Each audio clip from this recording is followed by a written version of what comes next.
Nasundan ko ang jowa ko dahil sa GPS na nilagay ko sa kanyang motor. Kaya lang, siya lang mag-isa ang pumasok sa apartel sa time na yun. Magandang araw po sa ating lahat. Samahan niyo po akong sagutin ang mensahe ng ating sender at narito ang sabi niya. Idol, magandang araw po. Just call me Gerald, 33 years old from Guadalupe. Wala pa po akong anak, idol. Isa po akong SJ, idol. Pwede ba akong humingi ng advice? Yung jowa ko kasi nagdududa ako sa mga kilos niya. Nakaraang buwan lang din po, naisipan kong lagyan ng GPS ang motor niya para malaman ko kung may mga lalakarin siya. Hanggang sa nasundan ko nga po na pumasok ito sa isang apartel sa may bandang Cubao po. Pero noong nasundan ko, pagdating ko sa apartel, siya lang naman mag-isa, idol. Ang sabi niya sa akin sa time na yon, nahihilo lang daw siya kaya naisipan niyang magpahinga sa time na yon.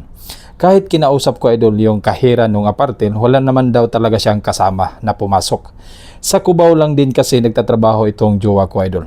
Ano kaya ang masasabi mo, idol, sa pangyayari na yon? Salamat, idol. Pa-shoutout na rin po ako sa mga magigiting na kasamahan ko sa CAT Security Agency. Salamat, idol. Sana mabasa niyo po itong mensahe ko. Okay, Sir Gerald ng Guadalupe, magandang araw po. At shoutout sa lahat ng mga magigiting na SG sa CAT Security Agency. Mag-ingat po kayo palagi, mga sir, sa mga trabaho niyo po.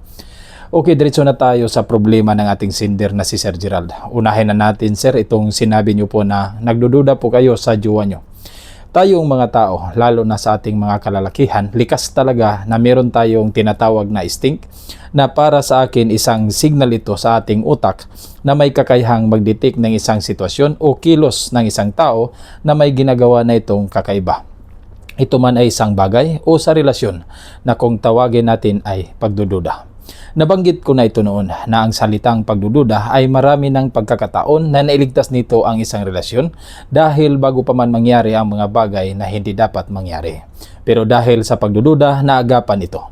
Hindi ibig sabihin na kung may pagdududa ka sa isang tao ay yun na yun o totoo na yun. Pero masasabi kong kapag tayo'y may pagdududa, posibleng may nangyayari na o may mangyayari pa lang. At dito naman sa sinabi mo, sir, na pumasok siya ng apartel o hotel dahil nga masama ang pakiramdam niya at yan ay base sa mensahe mo, masasabi ko, sir, na may problema tayo dito. Sa tingin ko, sir, medyo napaaga lang po ang pagdating mo sa time na yon, sir. Sa tingin ko, sir, may kakita siya sa araw na yun at malamang na pag-usapan na nila na mauna yung jowa mo pumasok sa kwarto na yun. Sino ba naman ang maniniwala sa sitwasyon na ito na masama lang ang pakiramdam niya kaya naghuhotel siya? Kahit pa nga bata ay hindi siguro maniniwala sa kanya. Kaya lang wala ka namang nabutan na pwede mo sanang maging ebidensya kaya hindi mo ito may pilit. At sabi mo, sir, kinausap mo nyo po ang kahira ng apartel na yon at nanindigan sila na jowa mo lang talaga ang pumasok sa kwarto na yon. Siyempre, sir, part ng trabaho nila ang protektahan ang kanilang mga customer. Kahit pa man ay kasamang lalaki yon, hindi nila sasabihin sa inyo. Yung paliwanag nila na jowa mo lang ang mag-isang pumasok doon, hindi pa ito sapat para sabihin nating wala nang masamang gagawin itong jowa mo.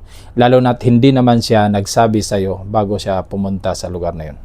Ito ang masasabi ko sa iyo, sir, sa sitwasyon na ito.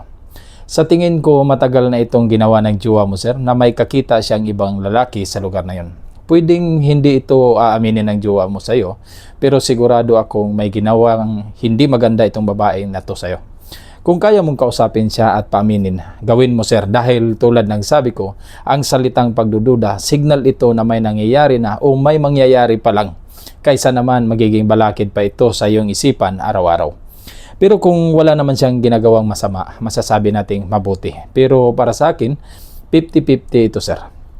Pero kung mahal mo pa naman ang jowa mo, pwede mo naman palagpasin ito dahil wala naman talaga tayong ebidensya laban sa kanya. Yung mga sinabi ko, hindi naman ibig sabihin na 100% accurate yun. Pero yun ang komento ko dito sa problema mo. At sa huli, sir, desisyon mo pa rin ang masusunod. Maraming salamat ulit sa tiwala. Mag-ingat po kayo palagi. Paalam.